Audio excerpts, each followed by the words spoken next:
Hi, you're with Claire from Forth Accountancy, is with Sarah from Sky4pilots. This is a business based in Cornwall in the middle of Bodmin Moor and works with clients internationally.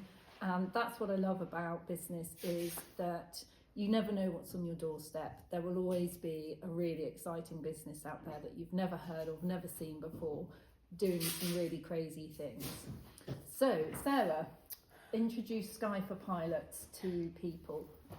We manufacture aircraft covers, anything from a two-seater plane to a Trent 700 that you go on holiday, a great big plane. I don't go on holiday in a boat. Oh, those kind of great big planes. Yeah.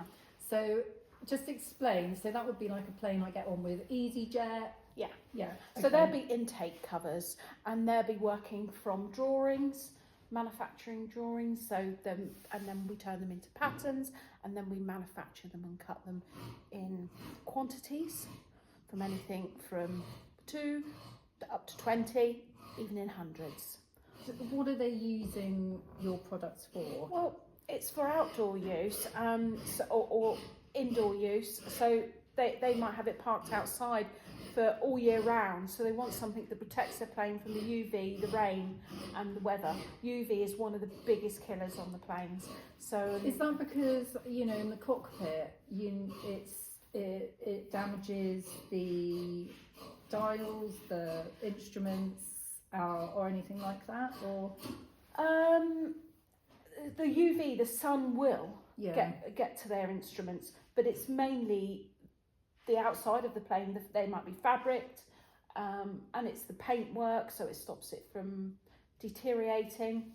So what's your customer base like? So obviously, you know, I imagine in some countries aviation, especially personal aviation, where you've got the smaller planes, I know from you guys now that you deal with a lot of Cessnas, as Pipers. planes. We have over 165 different aircraft types, which is about 25,000 pattern pieces that we have in stock. So that's 25,000 pattern pieces that you guys can work from for a whole range of aircraft. Yeah. Wow, that's quite a lot. And you never know what order's going to come in next. So you never know what pattern you're going to be working on next. I've known you for a year now, and I know how important it is for you to have customer care and the quality you have in your product and the quality you put into your product and the time. What's the kind of lead time from order to shipment can a pilot expect? Anything from 4 to 5 weeks.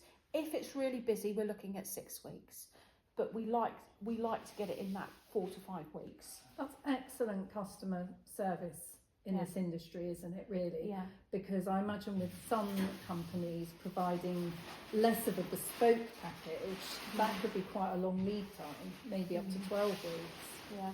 And we're also talking to the customer. If we're concerned about something, we'll email them. I'll pick up the phone and talk to them and ask them about their aircraft. And they're quite happy to talk to me about it. And I think that is really important. And I think we've lost a bit of that customer care and talking to people over the phone. I think people are too frightened to now. They want to text. I mean, I'm on different social platforms because we have customers internationally, and language barrier can be quite difficult, but you do have you've got technology now that can translate things, so customers can understand, websites translated, so that they can understand as well. But it's very important that your customer can get hold of you. Do you actually ever get to see the planes? Well, what's so nice that we've now moved to Bodmin, it's brilliant. Our customers can fly in. We have pilots flying from France, Germany, to come and pick their covers up, and it's lovely to see them on the plane, and it's lovely to invite them for a cup of coffee or bacon sandwich. Which is wonderful. I can't imagine many businesses that can say their clients fly in from around the world to come and discuss their product with you. My customers are very busy people. I mean, if you've got a plane, they've got to be in a certain income bracket. Not necessarily, but they're busy people. So going online and being able to purchase has been a big step in the last 4 years since we've done that. And it's working really well for us. Okay. it has really grown the business another level. So the website went in about 4 years ago. Yes. From being able to order from Yes. the website Right. anyway, Yeah. and there's no shock, I am Sarah's accountant, and I know what impact that has had on your business, which is great. I mean, the website has, you know, provided a different income stream Yeah. for you, apart from your standard sales over the phone and people flying in, and, you know, almost doubled your turnover. Yeah, and it's about, I think, growing that business from a small business to the next level, and it's bringing the right people in, the right people to help.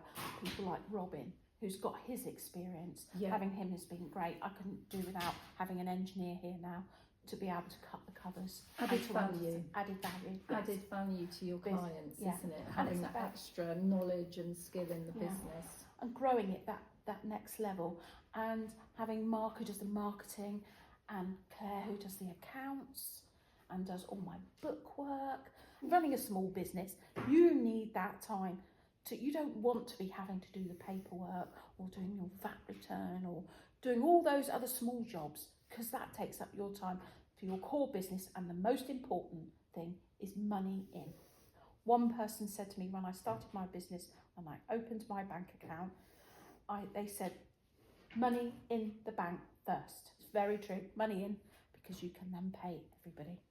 And you've got to keep thinking like that to keep growing. And then the next level was bringing the right people into the business that can improve your business so it can keep you and talking and communicating with people in business. I think has been very much a key to the next level. And how important are your accounts to you? How much as a business owner do you integrate with that process?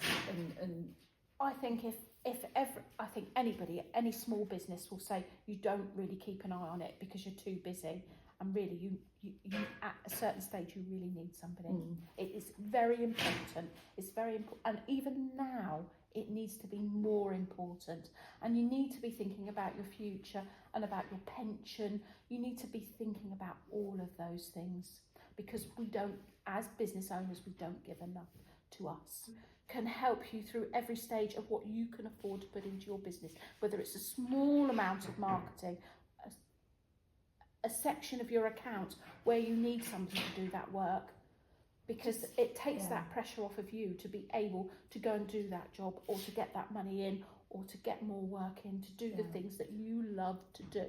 So you don't always have to start on a big level. You engage with someone that you know you can work with, maybe start small and then grow with them. Yes.